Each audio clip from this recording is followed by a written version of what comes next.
नमस्कार दर्शकवृन्द, स्वागत छ सुन्दाजनी। आज पनि कार्यक्रम प्रस्तुत म राधा रिमाल तपाईहरुको माझमा कार्यक्रम नीति तथा सुशासन लिएर उपस्थित भएको छु। यहाँलाई अवगत छ कार्यक्रम नीति तथा सुशासनमा मैले तीनै तहमा भएर गरेका सरकारका गतिविधिहरू जस्ताको तस्तै प्रस्तुत गर्दै आएको छु। आज म स्थानीय तहको सरकार टोखा नगरपालिका वडा नम्बर 10 का वडा अध्यक्षसँगको संवादमा छु। टोखा नगरपालिकाको वडा नम्बर 10 का वडा अध्यक्ष हुनुहुन्छ मधुसूदन पाण्डेज्यू। दर्शकवृन्द, हामीले कोभिड-19 को रोकथाम तथा नियन्त्रण र यसको व्यवस्थापन, यस्तै गरेर विकास निर्माणका क्रियाकलापहरू, विशेष गरेर अघिल्ला वर्ष ल्याएका नीति तथा कार्यक्रम र यो वर्षका नीति तथा कार्यक्रमका विषयमा केन्द्रित रहेर हामी कुराकानी गर्नेछौँ। नमस्कार, स्वागत छ तपाईलाई। सर्वप्रथम नमस्कार राधा रिमाज्यूलाई, मेगा टेलिभिजनको प्रस्तुता।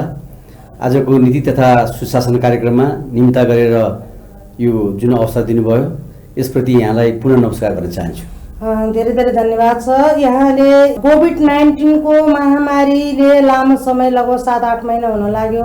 हामी अब भनौँ एक खालको त्रसित नै जीवनयापन गरिरहेका छौँ। टोखा नगरपालिका वडा नम्बर 10 का नागरिकहरूको स्वास्थ्य अवस्था कस्तो छ? सर्वप्रथम यो अहिलेको विषम परिस्थितिको जुन अवस्था छ त्यो अवस्थालाई ध्यानमा राखेर यहाँले जुन प्रश्न राख्नुभयो यो प्रश्न अत्यन्त सान्दर्भिक छ। त्यसप्रति यो प्रश्नको लागि धन्यवाद दिन चाहन्छु। र गत सरकारले चाहिँ यो मित्र राष्ट्र जनवादी गणतन्त्र चीनको वुहान सहरबाट सुरु भएको महामारी कोभिड-19 नोभल कोरोना भाइरसको सन्दर्भ जोडेर नेपालको पनि प्रभाव पार्यो र त्यो प्रभावको आधारमा नेपाल सरकारले गत चैत 11 गतेबाट बन्दाबन्दीको अवस्था घोषणा गर्यो। त्यस पश्चात नगरपालिकाले तत्काल नगर कार्यपालिकाको बैठक बस्यो र त्यो बैठकको कुनै विनियोजित रकम थिएन कोभिड-19 को महामारीको सन्दर्भमा, र त्यो रकम नभएपछि विपद व्यवस्थापन र लक्षित कार्यक्रमहरूको रकमलाई तानेर र कोभिड-19 को सन्दर्भमा खर्च गर्ने व्यवस्थापन गर्यो र त्यस अन्तर्गत हामीले विभिन्न किसिमका चाहिँ क्रियाकलापहरू चाहिँ वडा स्तरीय क्रियाकलाप गऱ्यौँ र आजसम्म आउँदा वडामा सङ्क्रमित अवस्थाहरू चाहिँ सक्रिय सङ्क्रमितको अवस्थाहरू चाहिँ धेरै हुनुहुन्न र थोरै मात्रामा हुनुहुन्छ र भएका पनि सबै चाहिँ स्वास्थ्य लाभ लिएर घरमा कतिजना जति सङ्क्रमित हुनुभयो तपाईँ? हालसम्म मैले प्राप्त रेकर्ड अनुसार चाहिँ 37 जना सक्रिय सङ्क्रमित भएको र त्यसमा चाहिँ लक्षण त्यस्तो चाहिँ प्रभाव नदेखिएको र स्वास्थ्य लाभ लिएर चाहिँ घरमै रहनुभएको र आफ्नो दैनिक मानवीय क्रियाकलापमा जुट्नु भएको भन्ने जानकारीमा आएको छ। कसैको मृत्यु त भएको छैन? कसैको त्यस्तो चाहिँ दुःखद कुरा सुन्नु परेको छैन र दिनानुदिन म चाहिँ वडावासीहरूको कुरामा अपडेट छु। उहाँहरूले फोन सम्पर्क र वडाबाट नगरपालिकाबाट पनि ती संवादहरू प्रक्रियाहरू अगाडि बढिरहेको छ। जहाँसम्म लाग्छ यो एउटै नगरपालिका हो, कोभिड-19 को सन्दर्भलाई लिएर उसले चाहिँ आइसोलेसनको चाहिँ वार्ड बनायो र कोभिड-19बाट सङ्क्रमित PCR-बाट परीक्षण पश्चात पोजिटिभ आएका नागरिकहरूलाई दैनिक सिधा स्वरूप 350 भरण गर्ने दिने पनि निर्णय गर्यो। त्यसको अनुसरण अरू नगरपालिकाले पनि गरेको सुन्नमा आएको छ र त्यस्तो अवस्थाबाट अहिलेसम्मको चाहिँ हाम्रो PCR परीक्षण गर्नेको दायरा पनि बढाएका छौँ र अहिले हालसम्म प्रति हप्ता 2 दिन आइतबार र बिहिबार चाहिँ परीक्षण गरिन्छ र अहिले अब केही समय पश्चात यो चाहिँ सङ्क्रमितको अवस्था सङ्ख्या चाहिँ बढेको हुनाले अब यसलाई बढाउनुपर्छ भन्ने कुराहरू अगाडि बढाएको छ र यसलाई ध्यान केन्द्रित गर्दैछौँ। हजुर, यहाँले अघिल्ला वर्ष ल्याउनुभएका राम्रा र हाम्रा योजनाहरू छन् नीति तथा कार्यक्रम मार्फत, ती कति प्रतिशत सक्नुभयो? कोभिडले गर्दा पनि केही त अवश्य नै ढिलासुस्ती भएको कारण रोकिएको होला, कति प्रतिशत सक्नुभयो सामाजिक विकास र विकास निर्माण? योभन्दा अगाडि पनि म मेगा टेलिभिजनमा आएर यहाँकै कार्यक्रमले सञ्चालन गरेको कार्यक्रममा बताएको थिएँ। कोभिड-19 को प्रभावको कारणले गर्दा भौतिक पूर्वाधार पछिको काम हामीले 25-30% चाहिँ सम्पन्न गर्यौँ र सामाजिक सुधारको पछिको कामहरू लगभग मोटामोटी हामीले सबै नै सम्पन्न गरेका थियौँ र ती विगतको आर्थिक वर्षको 76-77को आर्थिक वर्षको चाहिँ सम्पन्न नभएका भौतिक पूर्वाधारका पछिको चाहिँ जुन कुराहरू छ अहिले क्रमाङ्कमा राखेर यो 77-78को आर्थिक वर्षमा 7औं नगरसभाबाट पारित गरे पश्चात यो कार्यक्रममा राखेका छौँ र अहिले हामीले हाम्रो द्रुत गतिमा टेन्डरबाट पनि हाम्रो चाहिँ कामहरू अगाडि बढिसकेको छ र अब कोटेसन साना चाहिँ योजनाहरू जो 5 लाखसम्मका योजनाहरू छन् कोटेसनबाट लगभग ती कुराहरू सम्पन्नतिर चाहिँ उन्मुख छन् र यो एउटा 10 वटा त्यस्तो वडा हो जसले चाहिँ खालि भौतिक पूर्वाधारहरू मात्रै होइन नीति तथा कार्यक्रमको चाहिँ आलोकमा रहेर त्यसलाई केन्द्र भागमा राखेर सामाजिक सुधारको पक्षलाई चाहिँ हामीले चाहिँ रूपान्तरण गर्न सकियो भने भौतिक पूर्वाधार पक्षको स्वतः रूपमा अगाडि बढ्छ भनेर हामीले चाहिँ कुल बजेटको एलोकेट बजेटको कुल बजेटको 45% त्यसको भाग चाहिँ लिने गरी 45% चाहिँ हामीले चाहिँ सामाजिक सुरक्षा अन्तर्गतको चाहिँ विकासको चाहिँ योजना हामीले चाहिँ व्यवस्थापन गरेका छौँ। सामाजिक सुधार भन्दाखेरि शिक्षा स्वास्थ्य लगायत अरू चाहिँ सुशासन चाहिँ लक्षित गरेको कार्यक्रमहरू यी जम्मै कुराहरू आउँछन् र अरू चाहिँ हामीले चाहिँ पूर्वाधार 55% जति पूर्वाधार पक्षमा चाहिँ हाम्रो चाहिँ कुल बजेटको चाहिँ 55% कुल पूर्वाधारतर्फ हामीले विनियोजित गरेका छौँ र यसरी अहिलेसम्ममा हामीले सामाजिक सुधारको पक्षमा पनि विगत चाहिँ अन्तर्राष्ट्रिय ज्येष्ठ नागरिक दिवसको सन्दर्भ पारेर नगरपालिकाको नगर प्रमुख श्री प्रकाश अधिकारीज्यूको प्रमुख आतिथ्यतामा हामीले हाम्रो वडाकै चाहिँ योजनामा व्यवस्थापन गरेको वडा अध्यक्ष न्यानो कपडा र पोषण कार्यक्रम ज्येष्ठ नागरिक पोषण कार्यक्रम र कोभिड-19 को मध्यनजर राखेर चाहिँ दिने चाहिँ स्वास्थ्य सामग्रीहरू लगायतको त्यो दिन हामीले शुभारम्भ गरेका थियौँ र आजका दिनसम्ममा पनि ज्येष्ठ नागरिक सामाजिक सुरक्षा भत्ता दिने 70 वर्षभन्दा माथिका चाहिँ ज्येष्ठ आमा बुवाहरूलाई चाहिँ हामीले चाहिँ न्यानो कपडा चाहिँ पोषणको खानेकुराहरू र यो महामारीको चाहिँ स्वास्थ्य सामग्रीहरू वितरण गर्ने कार्यक्रम लगातार अहिले दिनसम्म चलिरहेको छ र अरू त्यस्ता चाहिँ सामाजिक सुधारका कार्यक्रमहरू चाहिँ महिलाहरूको सशक्तिकरणको कार्यक्रमहरू चाहिँ महिलाहरूको चाहिँ उद्यमशीलताका को कुराहरू लगायतका धेरै कार्यक्रमहरू हामीले राखेका छौँ र यसरी निरन्तर रूपमा चाहिँ अगाडि बढ्ने क्रमहरू जारी छ। तपाईले यो वर्ष बजेट बनाउँदा केलाई प्राथमिकताको आधारमा राखेर बजेट बनाउनु कुन चाहिँ काम तपाईले गरिहाल्नु पर्ने छ? तपाईको पनि एक किसिमले 3.5 वर्षको कार्यकाल त गइसक्यो, अब बाँकी 1.5 वर्ष छ। तपाईले 10 नम्बर वडाका नागरिकहरूलाई दिएका वचनबद्धताहरू पुरा गर्न सक्नु होला? तपाईको कामबाट कतिको सन्तुष्टि हुनुहुन्छ? अब सबैभन्दा हामी पहिला निर्वाचित भएर आइसकेपछि 20 वर्षको जुन जनप्रतिनिधिको चाहिँ जुन अभाव खटेको थियो त्यो अभावलाई चाहिँ केही सम्बोधन गर्ने खालका कार्यक्रमहरू हामीले लग्यौँ।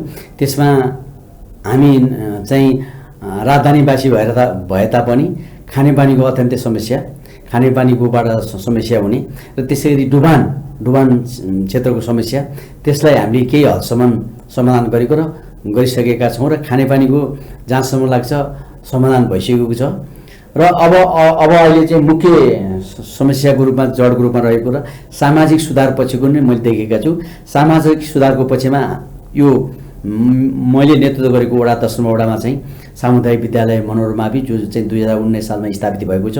त्यो विद्यालयलाई शैक्षिक गुणस्तर र भौतिक पूर्वाधार सम्पन्न निर्माण गर्नेतिर त्यहाँ हामीले चाहिँ केही रकम विनियोजित गरेको छौँ। त्यसै गरी चाहिँ किशोर किशोरीहरूलाई सशक्तिकरण गर्ने र उनीहरूको चाहिँ आय स्रोतमा आत्मनिर्भर बनाउने कार्यक्रमहरू हामीले व्यवस्थापन गरेका छौँ। त्यो चाहिँ प्रधानमन्त्री स्वरोजगार कार्यक्रमसित जोड्ने किसिमले हामीले अगाडि लगेका छौँ। त्यसै गरी अधवैँसे आमा दिदीबहिनीहरूलाई पनि उहाँहरूको चाहिँ सिप र स्रोत साधनलाई पहिचान गरेर उहाँहरूलाई चाहिँ घरेलु चाहिँ उत्पादनमा आय स्रोतमा जोड्ने कार्यक्रमहरू राखेका छौँ र यसरी अब चाहिँ हामीले चाहिँ भौतिक पूर्वाधारलाई बाटो कालोपत्र चाहिँ खानेपानी मात्रै नभइकन पूर्वाधार पछिको शिक्षा स्वास्थ्य लगायत अरू सामाजिक सुधारको पक्षलाई बढी विशेष जोड दिएर लानुपर्छ भन्ने कुराहरूमा हामीले त्यतातिर ध्यान दिइरहेका छौँ र सिङ्गेटोखा नगरपालिकाले त्यतातिर ध्यान दिइरहेको छ र दीर्घकालीन चाहिँ योजनाहरू जस्तो चाहिँ वडा एक पाको योजनाहरू राखेका छौँ। हामीले एक पाक योजना अन्तर्गत चाहिँ हाम्रो वडा 10 नम्बर वडा अन्तर्गतको हाम्रो चाहिँ पौराणिक धरोहर चाहिँ महेन्द्रेश्वर शिवालय छ, जो श्री स्वस्तानी व्रत कथालमा शक्तिदेवीको पीठ पतन भएको ठाउँमा। त्यहाँ हामीले चाहिँ वडाले चाहिँ पार्क निर्माण गर्ने रकम विनियोजन गरेको। गत सालमा पनि हामीले त्यो प्रक्रियालाई लग्यौँ र बहुवर्षीय योजना अन्तर्गत अगाडि लाँदैछौँ। र यसै गरी पौराणिक धरोहर भएका क्षेत्रहरूलाई हामीले त्यो पहिचान गरेर त्यसमा चाहिँ आउने ज्येष्ठ नागरिकहरूलाई विश्राम स्थल लगायतका अरू बाल बगैँचाहरू लगायतका अरू मनोरञ्जनका स्थलहरू बनाउने त्यसको चाहिँ एउटा चाहिँ आर्किटेक्चर डिजाइन गरेका छौँ। र यो ढङ्गबाट चाहिँ एउटा चाहिँ सुन्दर सहर बनाउने, सुन्दर वडा बनाउने र एउटा आदर्श र नमुना सुविधायुक्त सुरक्षित चाहिँ वडा बनाउने विज्ञहरूको सरसल्लाहबाट अगाडि बढ्ने क्रम जारी छ। यहाँनिर मैले अझै जोड्न चाहेँ, तपाईँले ल्याउनु भएका योजनाहरू राम्रो छन्, गर्नुहुन्छ। तपाईँलाई के लाग्छ कोभिडको चाहिँ अझै पनि त्रास छ, अझै बढेको अवस्था छ, तपाईँले यो अबको 1.5 वर्षमा यो तपाईँको कार्यकालमा तपाईँले दिएका वचन अथवा ल्याएका योजनाहरू सम्पन्न गर्न सक्नुहुन्छ कार्यक्रममा? अब कतिको विश्वस्त हो? यो बिचमा हाम्रो कोभिडको प्रभावले हामीलाई अलिकति हाम्रा जीवनशैली र हाम्रा चाहिँ योजनाहरूमा हाम्रा कार्यक्रमहरूमा केही तुषारपात र केही पछाडि धकेल्ने काम गरे तापनि हाम्रो मानसपटलमा हाम्रो दैनिकी क्रियाकलापमा हामी त्यो पछाडि परेका छैनौँ। र यसलाई चाहिँ सरल र सहज ढङ्गको सावधानीपूर्वक व्यवस्थापन गरेर हाम्रा विकास निर्माण कार्यक्रमहरूलाई अगाडि लाने कुरामा हामी अर्जुन दृष्टिका साथ लागेका छौँ। र अब बाँकी जति चाहिँ हाम्रो समय कार्यकाल छ, त्यो समयको कार्यकालमा हामीले लिएको कार्यभारहरू पुरा गर्नेतर्फ हामी सिङे टोखा नगरपालिकाको कार्यपालिका 10 नम्बर वडाको वडा समिति र त्यहाँको नागरिक समुदायसित अत्यन्तै घुलमिल भएर हातेमालो गर्दै अगाडि बढाउने कुरासँग अगाडि बढेका छौँ। र हामीले बाँकी रहेका चाहिँ अधुरा कामहरू केही गरी छन् भने पनि बाँकी जीवन हाम्रो चाहिँ सार्वजनिक यो जीवनबाट चाहिँ हामी हटे पनि बाँकी जीवन हाम्रो जुन रहन्छ त्यसमा पनि हामी पुरा गर्नेतर्फ हाम्रो चाहिँ शेष काम जति बाँकी छ त्यो काम पुरा गर्नेतर्फ हामी हाम्रो बाहिरबाट रहेर पनि हामी त्यो गर्नेतर्फ लाग्नेछौँ, इमान्दार सत गर्नेछौँ। र अहिले जतिसम्म हामी निर्वाचित भएर आएपछि अहिलेसम्म जति हामीले काम गरेका छौँ, म मात्र एउटा यो यस्तो वडा अध्यक्ष हो, म त्यसमा 100मा 100 मार्क मैले ल्याएको छु भनेर म दाबी गर्दिनँ। त्यसको परीक्षण गरेर त्यसलाई मार्क दिने जनता जनार्दन हुनुहुन्छ, वडावासी दाजुभाइहरू हुनुहुन्छ। जहाँसम्म लाग्छ इमान्दारपूर्वक मेरो आफ्नो कर्तव्य निभाउने काममा म पछाडि परेको छैन। र जनतालाई दिएको विश्वास, जनताले म प्रति लिएको विश्वासलाई कुठाराघात गर्ने र अहिले नेपालमा रहेको एउटा चाहिँ राष्ट्रिय रोग, एउटा चाहिँ खानदानी विगतदेखिको एउटा चाहिँ भ्रष्टाचार व्याप्त भएको छ, त्यसबाट चाहिँ अछुतो छौँ कि भन्ने मेरो आफ्नो अन्तर्मनले र ब्रह्म र चेतनाले बोलेको छ। त्यो परीक्षण गर्ने जनता जनार्दनलाई जिम्मा दिन्छु। त्यही ढङ्गले अगाडि बढ्ने क्रियाकलाप। तपाईँ पनि यहाँको जुझारुपनलाई स्वागत गर्नुपर्छ हामीले। तथापि यति बेला तपाईँको वडा भनेको मेचीदेखि महाकालीसम्मका मान्छे आउने एउटा बस पार्क एरियाको वडा हो र यो गाउँको एरियामा कस्तो खालको सुरक्षाको सावधानीहरू अपनाइरहेको छ हैन, स्वास्थ्य क्षेत्रलाई अझै राम्रोसँग व्यवस्थापन गर्नलाई वडाले कस्तो भूमिका खेलिरहेको छ र तत्कालीन गर्नुपर्ने काम के छ, यसमा अलिकति एकदमै सान्दर्भिक प्रश्न उठाउनु भयो, धन्यवाद दिन चाहन्छु। नेपाल सरकारले स्थानीय निकाय निर्वाचित भएर आएपछि 3टा कुराहरूको चाहिँ घोषणा गरेको थियो। जुन वडामा चाहिँ सामुदायिक विद्यालय छ त्यो वडामा चाहिँ नर्स व्यवस्थापन गर्ने र वित्तीय संस्था व्यवस्थापन गर्ने, आधारभूत स्वास्थ्य केन्द्र चाहिँ स्थापना गर्ने, ती सबै कुरा हुँदाहुँदै पनि हाम्रो वडामा चाहिँ हामीले प्रथम नगरसभाबाट चाहिँ हाम्रो चाहिँ तत्कालीन त्यति बेला चाहिँ सहरी स्वास्थ्य क्लिनिक भन्थ्यो, त्यो हामीले प्रस्ताव गरेका थियौँ। र त्यो मेरो वडाको भुइँतलामा चाहिँ भट्टी चाहिँ होटल थियो, त्यसलाई अन्य ठाउँमा चाहिँ त्यसलाई पठाउन लागि चाहिँ हामीलाई धेरै ठुलो सङ्घर्ष गर्नु पर्यो, हामीलाई लामो समय लाग्यो। र लामो समयको यात्रापछि हामी अस्ति गत असार 18 गते नगर प्रमुखी चाहिँ प्रमुख आतिथ्यतामा जहाँसम्म लाग्छ टोखा नगरपालिका, मलाई जहाँसम्म नेपालकै नम्बर आउँछ 112 वर्षको वृद्ध मुमा पूर्णकुमारी पाण्डेको चाहिँ आतिथ्यमा चाहिँ हामीले त्यो आधारभूत स्वास्थ्य केन्द्र उद्घाटन गऱ्यौँ। त्यहाँबाट चाहिँ नेपाल सरकारबाट चाहिँ उपलब्ध हुने चाहिँ औषधिहरू र आधारभूत चाहिँ सेवाहरू, गर्भवती महिला परीक्षण र यो चाहिँ हाम्रो अरू तपसिलका रोगहरू परीक्षण गर्ने कामहरू त्यहाँबाट भइरहेको छ, त्यहाँबाट लाग्छ।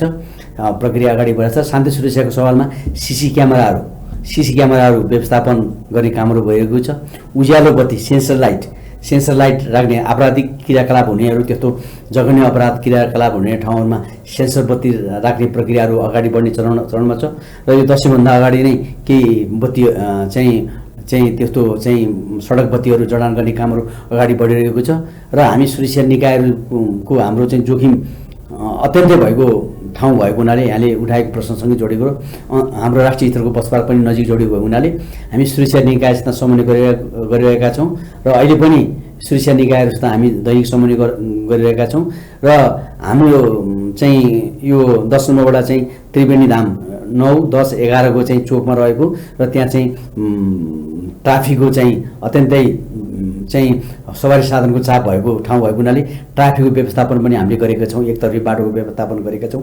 र यो ढङ्गबाट शान्ति सुरक्षालाई अमन चाहिँ कायम गरेर जनतालाई निश्चिन्त भएर चाहिँ आफ्नो चाहिँ घरमा बस्ने र बाहिर चाहिँ हिँडुल गर्ने वातावरण बनाउनको लागि सिङ्गेटोका नगरपालिका र वडा नम्बर 10 तत्त्वचित्त भएर लागिरहेको छ।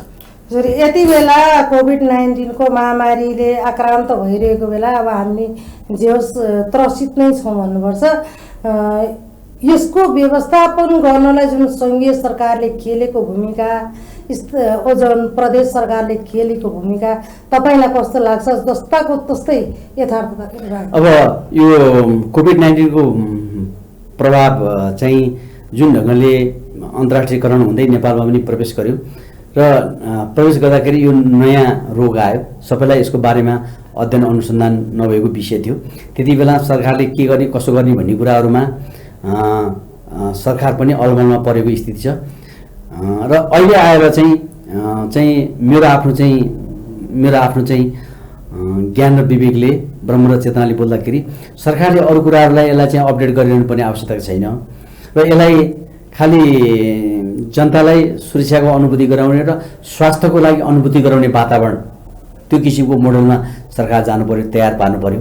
पिसिआरको दायरा, परीक्षणको दायरा कसरी गर्ने, उनीहरूलाई आइसोलेसनमा कसरी व्यवस्थापन गर्ने, उनीहरूको स्वास्थ्यको निश्चिन्त हुने, यो सङ्क्रमित रोगको आक्रमणबाट निश्चिन्त हुने र स्वास्थ्यको चाहिँ भयग्रस्त भएर बस्न सक्ने वातावरण तयार पार्ने, त्यस्तो मानसिक रूपमा, शारीरिक रूपमा, भौतिक रूपमा त्यस्तो व्यवस्थापन गर्नु पर्यो। मेरो विचारमा त आज कति चाहिँ मान्छेहरू चाहिँ परीक्षण लागेर चाहिँ सङ्क्रमित भए, कति सक्रिय सङ्क्रमित भए भनिरहनु भन्दा त्यतातिर समय खर्च गरी मैले अझै जोड्न चाहेँ, म जिज्ञासा एकदमै लागेर जस्तो यति बेला सरकारले नै घोषणा गरिसक्यो अब उपत्यकाभित्र कुनै चाहिँ हस्पिटलका बेडहरू खाली छैनन्, सम्पूर्ण हस्पिटलहरू कोभिडको भनेर भनिसकेका छ। यस्तो गर्नुभन्दा यति मरेर उति मऱ्यो भन्दा फेरि भन्दा अझै यसको उच्चतम व्यवस्थापनको लागि लागेको देखिँदैन। यसमा तपाईँ अझै स्पष्ट पारिदिनुहोस् न। मैले यही जोडेको थिएँ, जहाँसम्म लाग्छ नेपाल सरकारले जनसङ्ख्या तथा स्वास्थ्य मन्त्रालयबाट 4 बजे चाहिँ प्रेस मिट गर्छ।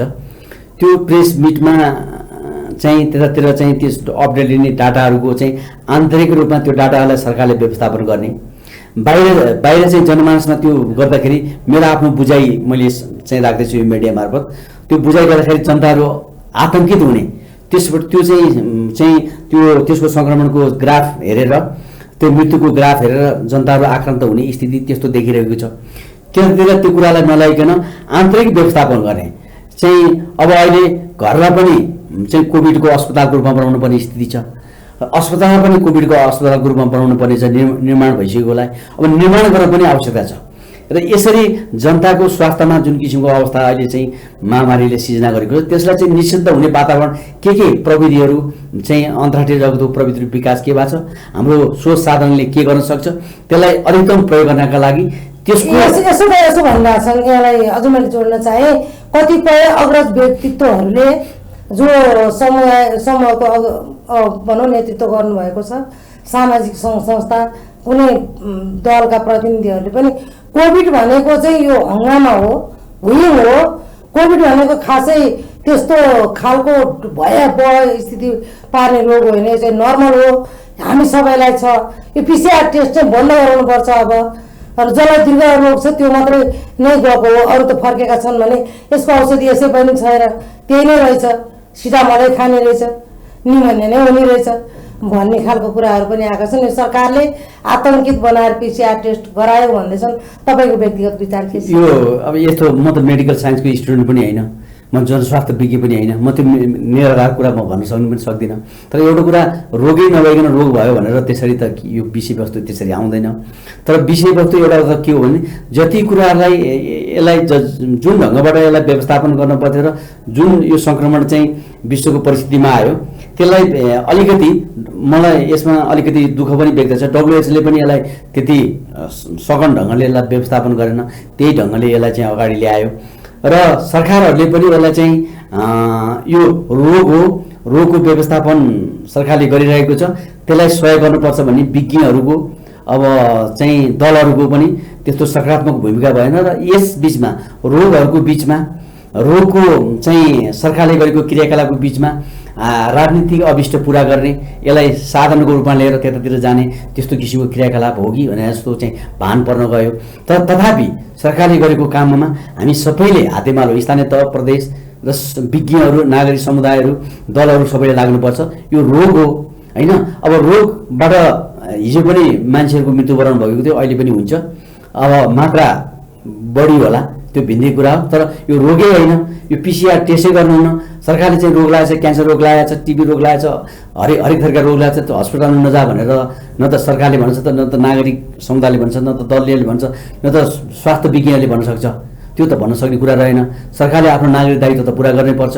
कसैले भन्यो भन्दैन त्यतातिर चाहिँ सरकार चाहिँ आँखामा पट्टी बाँधेर बस्नु त सरकारको चाहिँ जनताप्रतिको उत्तरदायित्व हुँदैन। तर हामीले के बुझ्नु पर्यो भने सबैले सादा ढङ्गबाट यो आएको चुनौतीलाई सामना गर्नेतिर हामी चाहिँ अग्रसर हुनु पर्यो, त्यही ढङ्गले लाग्नु पर्यो र विषयवस्तुलाई चाहिँ अन्यथा गरेर कसैको अभिष्ट पुरा गर्ने ढङ्गले विषयवस्तुलाई ट्विस्ट गरेर त्यसलाई चाहिँ जनमानसमा दिग्भ्रमित पार्ने र भ्रम फैलाउने र आफू चाहिँ देवत्व ग्रहण गर्ने खालको कुराहरू ल्याउनु भएन। त्यो ढङ्गले चाहिँ सादा ढङ्गले सबैले आफ्नो प्रयत्न गरेको र सरकारले गरेको कुरा कमी कमजोरी छ भने त्यतातिर यहाँ कमी कमजोरी भने त्यसमा इनपुट दिने काममा लाग्नु पर्यो, मलमपट्टि लाउनु गर्नु पर्यो। रोगको विषयमा सरकारलाई धजी उडाएर सत्ताको दावेदार गर्नेतिर लाग्नु भएन। अत्यन्तै महत्त्वपूर्ण कुराहरू छन् तपाईँको। हामी समयको अन्ततिर आइसक्यौँ। नजिकै नै गरेको विजयादशमी, दीपावली पनि छ। यसका विषयमा आफ्ना नागरिकहरूलाई केही सम्बोधन गरिदिनुहोस् र तपाईँका अन्तमा केही अझै भनाइहरू छन् भने राखिदिनुहोस्, हामी बिदा पनि। मैले यो चाहिँ यो विगत सम्म 2017 सालको शुभ विजयादशमी, शुभ दीपावली, छठ लगायत राष्ट्रिय पर्वहरूको सुखद उपलक्ष्यमा सम्पूर्ण टोखा नगरवासी, मेरो चाहिँ 10औं वडाका दाजुभाइ, आमा बुबा दाजुभाइ तथा दिदीबहिनीहरूलाई यसको म शुभकामना दिन चाहन्छु। यहाँहरूको जीवन सुखद रहोस्, स्वस्थमय रहोस्, आनन्दमय रहोस्, सुखमय रहोस्, शान्तिमय रहोस् र नेपाल सरकारले लिएको चाहिँ राष्ट्रिय सङ्कल्प सुखी नेपाली र समृद्ध नेपालको आकाङ्क्षा सबै हामीले साझा ढङ्गले चाहिँ पुरा गर्ने प्रण गरौँ र जुन ढङ्गको हाम्रो महामारी आछ यो महामारीलाई हामीले साझा सङ्कल्पका साथ विजयादशमीको देवी दुर्गा भवानीको प्रसाद लगाएर यसलाई हामीबाट टाढा पार्ने प्रण गरौँ र म स्वदेश तथा विदेशमा रहने सम्पूर्ण चाहिँ दाजुभाइ तथा दिदीबहिनीहरूलाई यो निकट हुन गएको विजयादशमी, शुभ दीपावली लगायत राष्ट्रिय पर्वको उपलक्ष्यमा यहाँहरूको जीवन सुखमय रहोस् भन्ने शुभकामना दिन चाहन्छु। र अरू विषय, तपसिलका विषयहरू त हामी जीवनको चाहिँ यात्रामा अगाडि बढ्ने सवालमा हामी अगाडि बढ्छौँ र एउटै विषय यहाँ जोड्न चाहन्छु। यो चाहिँ जुन हाम्रो चाहिँ यो महामारी छ, यो चाहिँ नोभल कोरोना भाइरस कोभिड-19, यसलाई हामी साझा ढङ्गले चाहिँ सङ्कल्प गरौँ। हामीलाई अहिले अहोरात्र दिनरात नभनिकन खटिनु हुने चाहिँ स्वास्थ्यकर्मीहरू, डाक्टरहरू, नर्सहरू सबैलाई हामीले सम्मान गरौँ, नागरिक रूपमा उहाँलाई अभिनन्दन गरौँ र यसमै हाम्रो चाहिँ इज्जत र प्रतिष्ठा र हाम्रो चाहिँ साझा, हाम्रा चाहिँ शत्रु परास्त हुन्छ। त्यो ढङ्गले लाग्नको लागि मैले सबै निवेदन गरौँ। रोगलाई हामीले यसलाई निदान गर्ने उपायतिर खोज्नुपर्छ। यसलाई चाहिँ हामीले चाहिँ विभेद गर्ने र मान्छेलाई चाहिँ अपेलना गर्ने र सामाजिक विभेदको रूपमा चाहिँ हामीले लिने काम गऱ्यौँ भने यो 21औं सदीको नागरिक रूपमा हामी परिचित हुनुहुन्न। यही कामनाका साथ यहाँहरू सबैको जीवन सुखमय रहोस् भन्ने शुभकामना दिन चाहन्छु। र जुन अवसर चाहिँ मेगा टेलिभिजन र हाम्रो कार्यक्रम निर्माता तथा प्रस्तुता श्री राधा रिमालले अवसर दिनुभयो, उहाँलाई पनि पुनः नमस्कार गर्न चाहन्छु। हस्त नमस्कार। धन्यवाद छ यहाँलाई। र आगामी दिनमा पनि समयले साथ दिँदा अवश्य नै हामी यो गङ्गोबु एरिया काठमाडौँको मात्र नभएर पुरै राज्यको नै एउटा भनौँ मेन त्यस्तो ठाउँ हो जहाँ जमघट बढी हुने गर्छ र एउटा त्रसित अथवा भनौँ त्यहाँका सन्देशहरू मेची महाकाली नै पुग्छन्। यसै कारण पनि यहाँलाई हामीले जोडेका छौँ भन्दै तपाईँलाई पनि धेरै धेरै धन्यवाद हाम्रो निम्तालाई स्वीकार गरेर आइदिनु भयो र यथार्थताबारे 10 नम्बर वडाका नागरिकहरूको र आफ्ना भएका गतिविधिहरू राखिदिनु भयो। धन्यवाद। Thank you very much. दर्शकवृन्द, आज हामीले संवाद गरेका थियौँ टोखा नगरपालिका वडा नम्बर 10 का वडा अध्यक्ष, जहाँ मेचीदेखि महाकालीसम्मकै जति पनि मानिसहरूको आवागमन हुन्छ त्यो उक्त ठाउँ हो गङ्गोबु। बस पार्क एरिया कस्तो छ त? सुरक्षित छ त?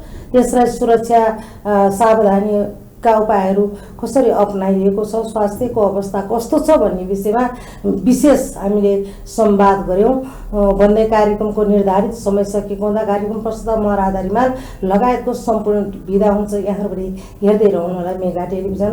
हवस् त, नमस्कार।